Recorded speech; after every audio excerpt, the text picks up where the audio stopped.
Hey there, and welcome. If you've ever wanted to talk about your body, your health, or even just how you're feeling in German, well, you are in exactly the right place. We're about to jump into a super practical guide that's going to give you all the words you need.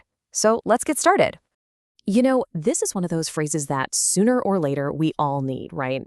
By the time we're done here, I promise, you won't just know how to say back. You're going to have the vocabulary for your entire body and a whole bunch of ways to describe how it feels.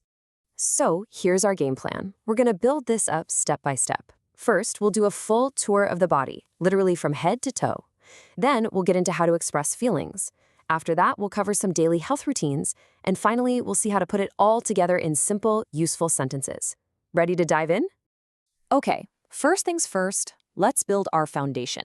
We're going on a little tour of the human body, starting right at the top and working our way down. Trust me, learning it this way is going to help you lock these words right into your memory. First up, we have the head. In German, that's der Kopf. You'll want to pay attention to that masculine article, der.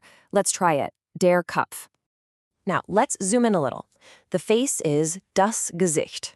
And on the face, we've got some pretty key features. We have das Auge, the eye.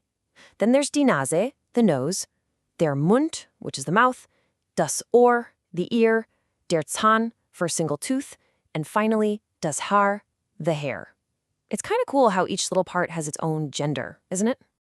All right, moving on down from the head, we get to the neck. In German, this is der Hals. Let's say it one more time, der Hals. Okay, now for the torso. Here we have die Brust, which is the chest, and der Rücken, the back. Hey, that's the word from our very first question.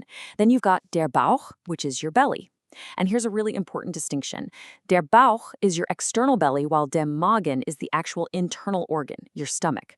And of course, right at the center of it all is das Herz, the heart. Let's get to the limbs. The arm is der Arm. This one's pretty close to English, right? That should make it an easy one to remember. Der Arm. And what's attached to the arm? Well, naturally, you've got die Hand, the hand, and der Finger, the finger. See how it all connects? It just makes sense. Now let's move to the lower body. The leg is das Bein. And just a heads up, notice the article here is the neuter one, das Bein. And to finish up our head-to-toe tour, attached to the leg we have das Knie, the knee, der Fuß, the foot, and finally, der Zehe or die Zehe for the toe. And just like that, you've got your basic map of the German body. Awesome job.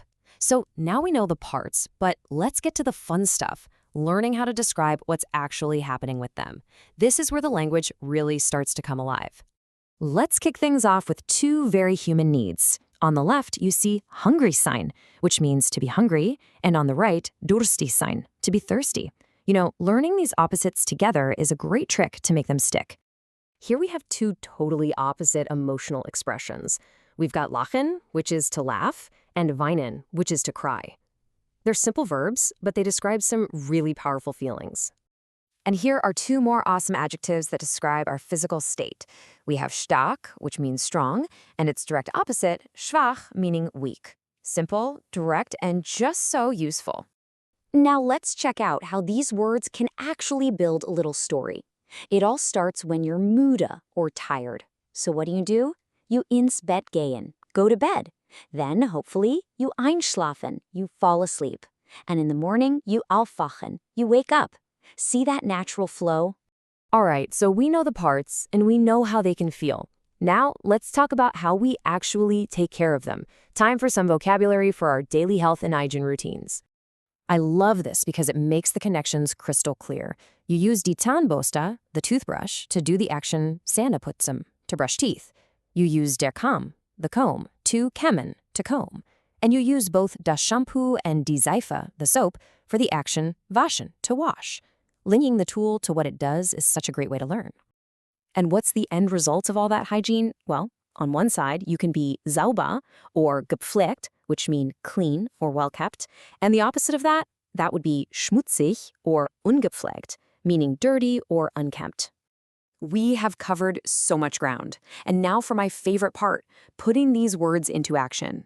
Let's look at a few simple, complete sentences that you can go out and use right away. Here's our first one, straight from section 2. If you want to say, I am hungry, you just say, Ich bin hungrig. It's so simple, so direct, and you will absolutely use this one. Remember our little story of sleep? Well, here's the phrase that kicks the whole thing off. Ich bin müde. I am tired.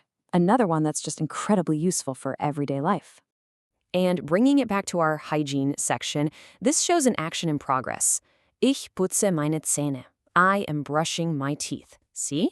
You can see exactly how the vocabulary we've learned just plugs right into these sentence structures.